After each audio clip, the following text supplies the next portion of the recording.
have not finished Regions Beyond. Many things took place during our outreaches that really covered a wide area in the country of Kenya, and the desire to go beyond the borders of this country. Young men were fired up.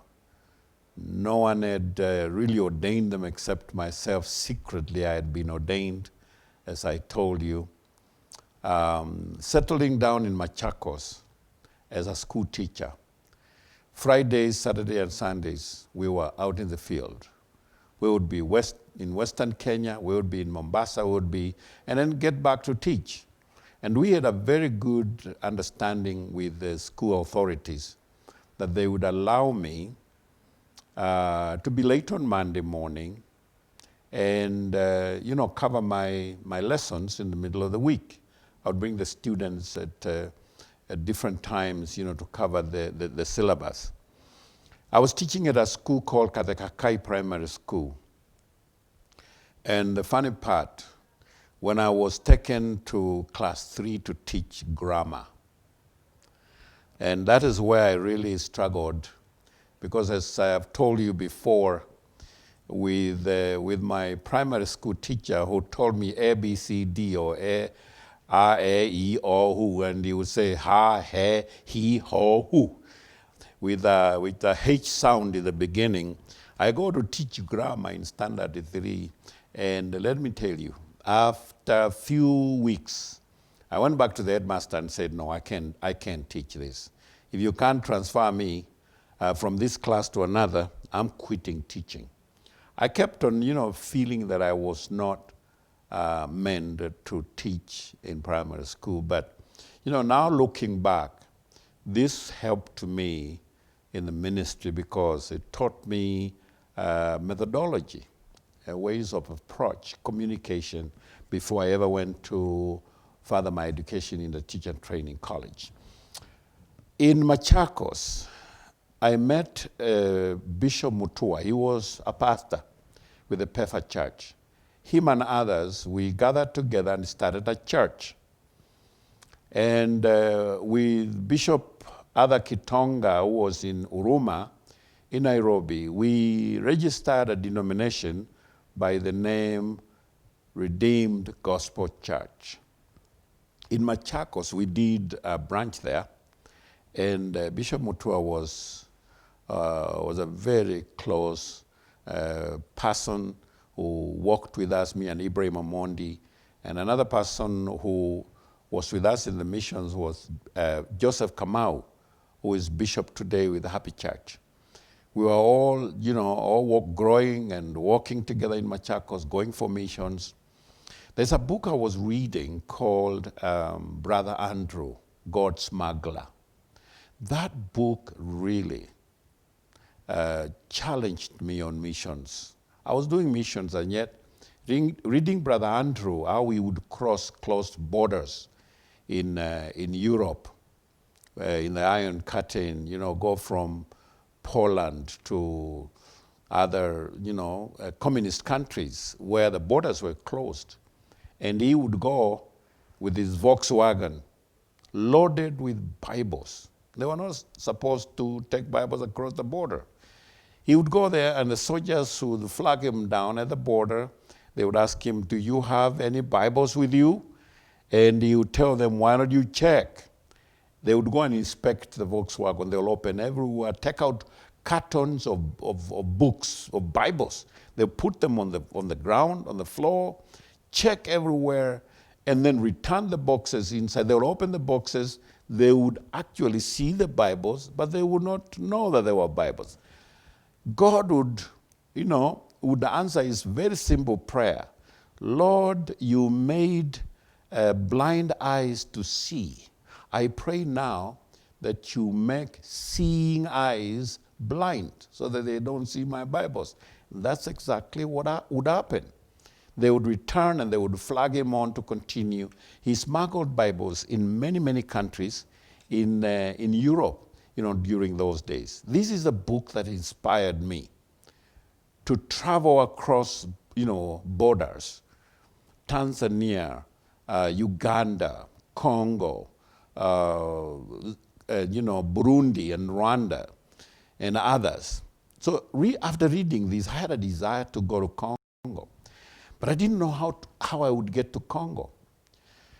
Bishop Mutua told me, I know a man who used to be in a Bible school in Nairobi called Kileme Lulika. And he comes from a place called Kalemie, across from Tanzania on the other side of Lake Tanganyika. And so he wrote me a letter. I told him one holiday in 1976, I'm going to go to Congo. So he wrote me a letter and gave me address to Kileme Lulika, pastor. And so I carried this letter, traveled to Namanga. One problem we had those days, you are not allowed to carry the Kenyan currency across the border. But you see, traveling, you are required to carry travelers' checks, which you could only cash in a bank. And the banks were on Monday to Friday, only certain hours. So I knew if I carried travelers' checks, they would detain me in places waiting to change into the local currency. So I decided to carry the Kenyan currency. And our largest note, which I think was 100 shillings, was the head of our first president, Mzee Jomo Kenyatta. So I went to Namanga. And at Namanga, the guy was checking me, asked me, do you have any money? I said, you can check, just like Wambrand, Brother Andrew. He would check and, get my folder. My folder, I had prayed the same prayer. Lord, make seeing eyes blind. They never saw my money. There were people there screaming who were found with different, notes, currencies, and they were detained there. I was late to go. I traveled to Tabora. And at Tabora, I went by an open, truck, a lorry, up to Tabora. And at Tabora, I waited for the passenger train that would take me to Kigoma. And at Kigoma, before I flew out, I asked the guys, because I had heard that Livingstone, his remains had been buried at a village near Kigoma, at the village called Ujiji. So they led me to Ujiji, and I saw the burial place for Dr. David Livingstone. It was a moving experience for me. Then I later flew that afternoon to Kalemie. This is the interesting part. Listen, when I got to Kalemie, there was one thing I knew I didn't have. I did not have international certificate for health. There are certain things I was supposed to have been inoculated before leaving Kenya. But in Kigoma, they almost stopped me from boarding the plane. But finally, the last minute, they just let me go because I didn't know you needed international health certificate. So we get to Kalemie, and these people are speaking French. And because I knew I didn't have that certificate, I would see people, they give their passport and they give that certificate. I didn't have it. So I went behind the line so that everybody would be cleared. I would be the last one. Maybe these guys would be tired or something. But I prayed the same prayer. Lord, you made blind eyes to see. Now make these guys blind. They will not see that I don't have a health international certificate. When they reached me, they asked me in French, and I could not understand. So I took my wallet, I gave my passport, and they're asking me all kinds of questions. They're tired. And in my wallet, they see the 100 shillings note of Mzee Jomo Kenyatta. They got so excited about it, they pulled them out, and they began to ask me about him in Kenya now. Apparently, in 1970s, he was such a well-known, respected man in Africa. So these French soldiers got excited about him, and they asked me in French, where are you going? I didn't know. I had a letter. I showed them the letter. It was written, Pastor Kileme Lulika. They called a taxi. They forgot everything about the certificate. They called a taxi, and the taxi was instructed to take me to that name, to the location where that man lives. They knew. They drove me to his home. This is a man I had never met. Interesting. When I gave him the letter he read of introduction, and that evening, something happened. A woman who came to his house who was sick had a big swelling on her stomach. He asked me if we could pray for that lady, and we prayed for the lady. And let me tell you, that lady was healed. The swelling disappeared. We looked for it all over. It had disappeared. The woman screamed with joy, went outside. They announced our presence, and people started coming. I would sit down, for hours praying for one person after another. These were an unannounced crusades. No posters, no radio, no nothing. But people came. We had to take the meetings into the open square, and we had hundreds, thousands of people, day after day. We'll tell them to come the following day, and they would come, and people got healed by the hundreds. They came, the cripples, they came, the blind. I saw miracles in that place. I had prayed for people in Kenya, but not in that magnitude of so many getting healed. There was revival in Kalemie. And then the pastor took me to other villages where we went preaching. I think I was there for a little over 2 weeks, and the miracles in that country. Wow. Coming back to Kenya, I really wanted to go. I wanted to go again.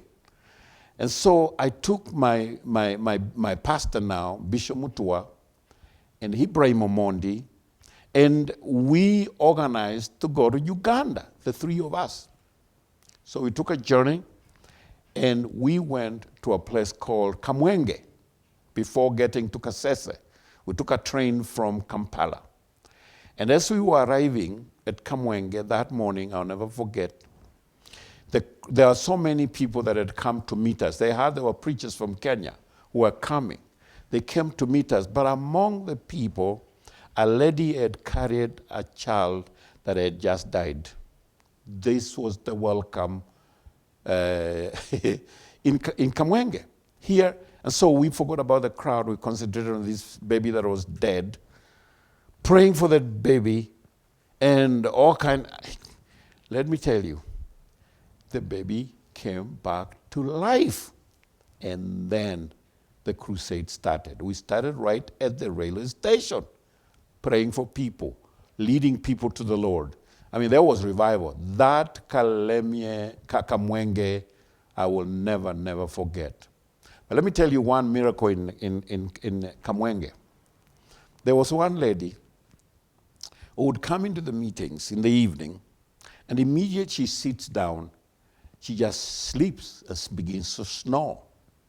Apparently, I heard people say she had sleeping sickness. She had been bitten by, one of the tsetse fly, and she got the sleeping sickness. Whoa. So this lady, we got annoyed. And she would sit in the front bench. She would sleep and snore very loud, interfere with the preaching. Yeah. We got annoyed one night, and I prayed for her in the name of Jesus. And let me tell you, when she woke up there, the next week, she didn't even sleep at home. She lost, we didn't, people said, although we prayed for her to be healed, we did not pray to a certain point that her sleep would not disappear. We prayed for that sleep to disappear. And I tell you what, for days, she could not sleep. This was during Idi Amin. This was during Idi Amin those days, and it was tough, preaching in Uganda. We went also beyond Kamwenge. We went to Kasese, and from Kasese we went to another town called Hoima. And at Hoima, near where Bishop Mutua had gotten his wife many years before then, we preached the gospel so hard that the Muslims were not happy with us. Hired an assassin to carry his gun, come and stop the meeting. And it was Ibrahim Omondi who was preaching when the man with a AK-47 pointed to Omondi and commanded him to stop preaching or else he would write a sentence. Whoa! Ibrahim Omondi was, as we were praying, we were standing with him and we were praying. Ibrahim Omondi faced that man with a gun and said, go ahead and shoot. I will not stop preaching Jesus.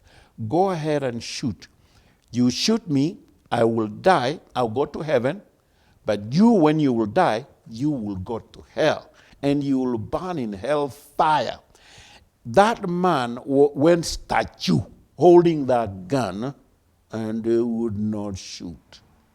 After a while, his friends came and took him away because he couldn't accomplish his mission. Took him away. That night, I hear he was executed, but they executed him that night. There was revival in that village in Hoima. And that night we went up on Mount Ruwenzori and spent the whole night there praying. So in the evenings, in the afternoons, we would come and do the crusades. At night, we would go out the mountain to pray. Regions beyond, we kept going. Now, before I finish this, let me tell you a little bit about Regions Beyond Ministry.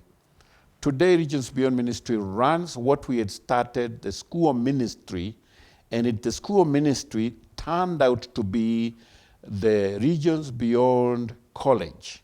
Now it is a college. It's an educational college. It runs at the retreat center where we had built a place for prayers. It is still going on, Goliba RBM Retreat Center. It still goes on there, and you need to visit Goliba to pray and just have a feel of what goes on there.